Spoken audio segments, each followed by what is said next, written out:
एक कार एक चौकी से गुजरने वाली है। उसे एक प्रेरी ने रोक लिया। मालिक नीचे आया और मदद के लिए पुकारा, लेकिन चेहरा बदसूरत होता जा रहा है। उन्होंने जबरदस्ती मुस्कुराया और थम्स अप दिया। कार में सवार महिला को बताने की कोशिश की सब कुछ कंट्रोल में है, लेकिन जब उन्होंने फोन रखा तो हादसा हो गया। संतरी ने हथियार उठाया और गाड़ी की दिशा में चलने लगा। महिला समझती है कि कुछ गलत है। कार को स्टार्ट करने की कोशिश में जल्दबाजी में कार की खिड़की बंद कर दी और चेक पॉइंट से आगे निकल गए। नीचे उतरना। ओह कृपया ऐसा मत करो भाइयों प्लीज, वे सिर्फ बच्चे हैं और माँ। अंत में दोनों बच्चों को कार में ले जाया गया और मौके पर ही गोली मार दी गई। महिला को पटक पटक कर मृत अवस्था में फेंक दिया गया। आधी रात में पुरुष चुपके से महिलाओं की तलाश में आते हैं। यह अंततः एक चर्च में बस गया था।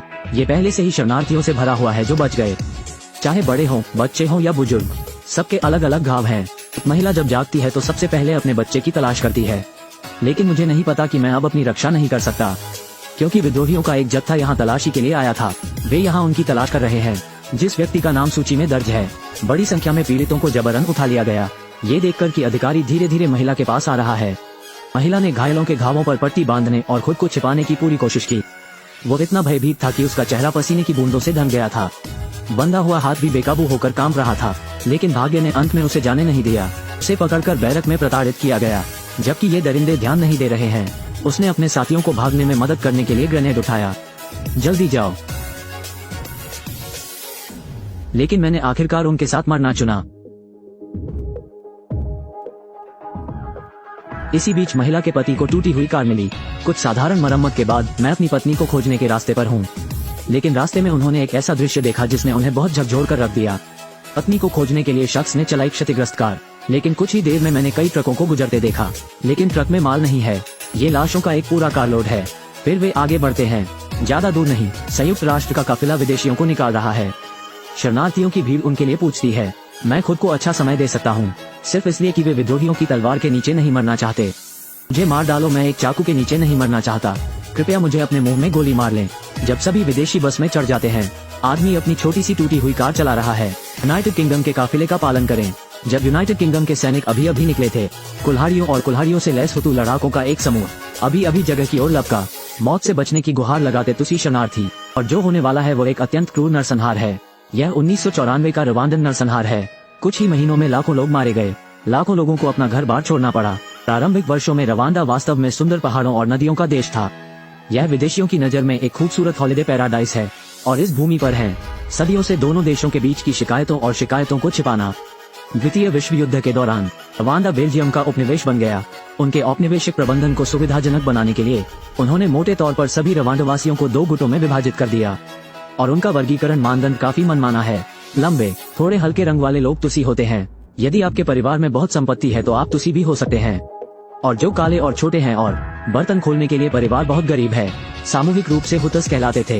एक देश दूसरे के कारण जबरन 2 जातीय समूहों में विभाजित किया गया। एक गरीब हुतस को शारीरिक श्रम करने के लिए विवश करेंगे, अमीर तुसी को दमन करने दें और उनका प्रबंधन करें। लेकिन इससे भी ज्यादा बेतुकी बात तब है जब उपनिवेशवाद खत्म हुआ। उन्होंने शक्ति दी। चिरस्थायी उत्पीड़ित हुतु, इससे हुतस को अपनी शिकायतों को दूर करने की क्षमता मिली। इसलिए तुसी उत्पीड़न के वर्षों का बदला लेना शुरू किया। रवांडा में शुरू से ही अंधेरा रहा है। अप्रैल 1994 राष्ट्रपति को ले जा रहा विमान पूंजी पर नष्ट हो गया, और यह सब हुतस द्वारा रची गई योजना है ताकि वे सफल हो सके। हुतस को हमलों का दोषी ठहराया। इस घटना ने तेजी से एक हुतु को चिंगारी सुलगा दी।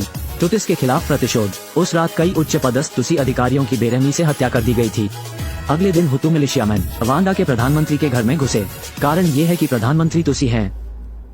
हमारा अनुसरण करें, मुझे अपने सेनापति के पास ले चलो, लेकिन प्लीज मेरे बच्चे को जाने दो। तुम फालतू की बात बहुत करते हो। और परिवार के पुरुषों, महिलाओं और बच्चों की भी बेरहमी से हत्या कर दी गई।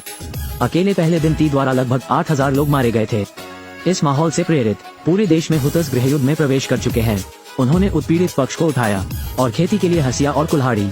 इस बिंदु पर उनका लक्ष्य अब भूमि नहीं है, लेकिन एक तुसी जिसकी त्वचा का रंग मेरे जैसा ही है। अगले कुछ महीनों में तुसियों का नरसंहार शुरू हुआ। जबकि युवक कार चला रहा था, उसकी पत्नी को खोजने के रास्ते में लियान है राष्ट्रीय टीम का अनुसरण करें। अप्रत्याशित रूप से मैं फिर से मुसीबत में पड़ गया। छोटी टूटी हुई कार को मिलिशिया ने जबरन रोक लिया। उन्होंने समझाया कि वे पिछली यूनाइटेड एज कंट्री टीम के साथ थे, लेकिन इससे पहले कि वे उन्हें जाने देने के लिए तैयार हों, मिलिशियामैन को संबंधित प्रमाण पत्र प्राप्त करने होंगे। इतने में उस आदमी का साथी कार से बाहर निकल गया। लेफ्टिनेंट हैगुओ को नमस्ते कहें। आशा है कि वो उन्हें बचाने के लिए मदद के लिए हाथ बढ़ा सकते हैं, लेकिन अपनी सुरक्षा के लिए लेफ्टिनेंट ने उसके लिए झूठ बोलना नहीं चुना, क्योंकि उनका मिशन प्रवासियों के इस समूह को दूर ले जाना है। संयुक्त राष्ट्र की टीम के जाने के बाद मिलिशियामैन अपने कागजात की जांच शुरू करते हैं। वो आदमी एक उच्च कोटि का हुतू अधिकारी है। उनकी साख को देखकर मिलिशिया वालों ने आनंद फानन में सम्मान में सलामी दी, और क्योंकि उसका साथी तुसी है, इतना भाग्यशाली नहीं, मजबूरन उसे जमीन पर घुटने टेकने पड़े। इस बिंदु पर आदमी बाहर आना चाहता है और उसके लिए बोलना चाहता है, वापस जाना। मैं इस आदमी को प्रमाणित कर सकता हूँ, वो बहुत वफादार और एक अच्छा सैनिक है। सेना में टूटिस को साफ करने की जरूरत है, फिर मैं उसे खुद मुख्यालय ले जाऊंगा। क्या तुम मदद करना चाहते हो? मेरी बात सुनो, उसे एक बड़ा चाकू दो। नहीं। फिर उस आदमी को अपने सबसे अच्छे दोस्त को मारने के लिए मजबूर होना पड़ा। ऐसी स्थिति में मनुष्य के लिए कुछ भी करना असंभव है। अंत में उन्हें मिलिशिया द्वारा गोली मार दी गई और उन्होंने खुशी खुशी लंच बॉक्स प्राप्त किया। अपने पूर्व मित्रों को अपने सामने गिरते हुए देखना। पुरुष कुछ नहीं कर सकते, यहाँ से जाने के लिए मजबूर किया जा सकता है, लेकिन सड़क पर छोटी टूटी हुई कार अभी भी उसे संभाल नहीं पाए। इसलिए वो शरणार्थियों से भरे एक ट्रक में सवार हो गया, अपनी बेटी के स्कूल के स्थान पर गया। रास्ते में एक बूढ़ा मिला। चाचा ने उन्हें स्कूल के अनुमानित स्थान के बारे में बताया और जाने से पहले उससे ये कहा, उसे कुछ चीजें पास करने दें। रास्ते में वो एक छोटे से ग्रामीण प्रांगण से गुजरा। अंदर गर्मागर्म बहस चल रही है, यहाँ तक कि हथियारों का भी इस्तेमाल किया। उस आदमी ने दरवाजे के बाहर सुना और यह सब हो रहा था। फिर वो अपनी बेटी के स्कूल आया। एक ही गंध होती है। फिर उसने पहली बार जंगली कुत्तों को शव खाते देखा। फिर उसने कक्षा का दरवाजा खोला। मैंने अभी अभी 2 शिक्षिकाओं को शव को साफ करते देखा। आदमी बोलता है बेटी का नाम सुनते ही शिक्षक तुरंत जमीन पर गिर पड़े। ये पता चला है कि कुछ दिन पहले हुतू लड़ाकों का एक समूह परिसर में आया था। बंदूक और छुरे से लैस होकर अंदर घुस गए। शिक्षक ने छात्रों को व्यवस्थित तरीके से छात्रावास में भागने के लिए संगठित किया। उन्होंने छात्रों से एकजुट होने की बात कही। तुसी बच्चे को कभी न छोड़ें। जब हुतू मिलिशिया छात्रावास में घुस गया, अधिकारी ने छात्रों को 2 टीमों में विभाजित करने के लिए कहा। तुसी और हुतू। एक बहादुर लड़की खड़ी हुई और दृढ़ता से बोली, हम बहनें हैं, हम अलग नहीं होंगे। अधिकारी अगर कुछ न बोले तो बड़ा बातूनी होता है। इस समय शिक्षक भी खड़े हुए और बच्चों के लिए बीच बचाव किया, लेकिन जो उसका इंतजार कर रहा था वह भी एक गंभीर पिटाई थी। फिर कुछ सैनिक गायब हो गए। धैर्य और निर्मम शूटिंग।